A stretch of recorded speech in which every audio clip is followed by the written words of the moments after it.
ఇక ఢిల్లీలో మంత్రులు భట్టి విక్రమార్క, తుమ్మల నాగేశ్వరరావు బిజీగా ఉన్నారు. కేంద్ర ఆర్థిక మంత్రి నిర్మలా సీతారామన్తో భేటీ అయ్యారు.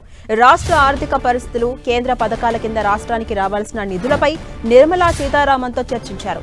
పెండింగ్ ప్రాజెక్టులకు సంబంధించిన నిధుల కోసం కేంద్రానికి విజ్ఞప్తి చేశామన్నారు. వరద నష్టంపై కేంద్రానికి వివరించామని, నష్టపోయిన తెలంగాణను ఆదుకోవాలంటూ కేంద్రాన్ని కోరామని భట్టి విక్రమార్క తెలిపారు. అయితే మరి కాసేపట్లో కేంద్ర హోంమంత్రి అమిత్ షాతోనూ భేటీ కాబోతున్నారు భట్టి.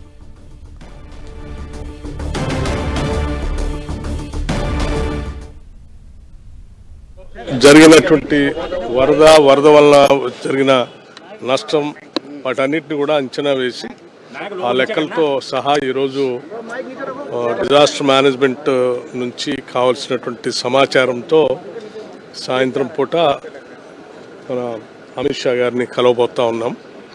అట్లాగే ఇప్పుడు ఆర్థిక శాఖ మంత్రులు శ్రీమతి నిర్మలా సీతారామన్ గారిని కూడా కలిసాం.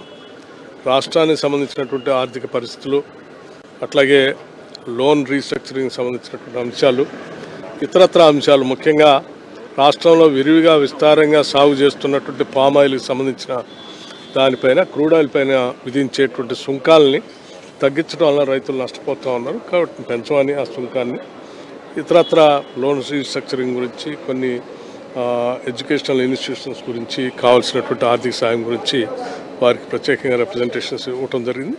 వారు సానుకూలంగా స్పందించారు. రాష్ట్రంలో జరిగినటువంటి కేవలం ఖమ్మం జిల్లాకే ఉన్నటువంటి ఈ ఆయిల్ పాము వ్యవసాయం ఈనాడు తెలంగాణలో ఉన్నటువంటి 31 జిల్లాల్లో కూడా ప్రారంభించాము. పెద్ద ఎత్తున ఈనాడు భారతదేశంలో అత్యధికంగా ఆయిల్ పామ్ ప్లాంటేషన్ వేసినటువంటి రాష్ట్రంగా తెలంగాణ గుర్తింపు వచ్చింది.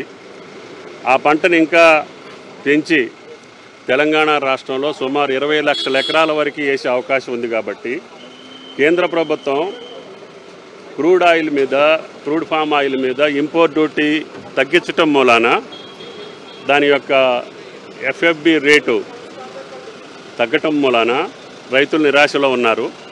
కాబట్టి కేంద్ర ప్రభుత్వం దాన్ని మళ్ళీ పునరాలోచించి గతంలో ఉన్నటువంటి 44% ఇంపోర్ట్ డ్యూటీని ఇంపోజ్ చేయవలసిందిగా కేంద్ర ప్రభుత్వాన్ని అభ్యర్థించడం జరిగింది.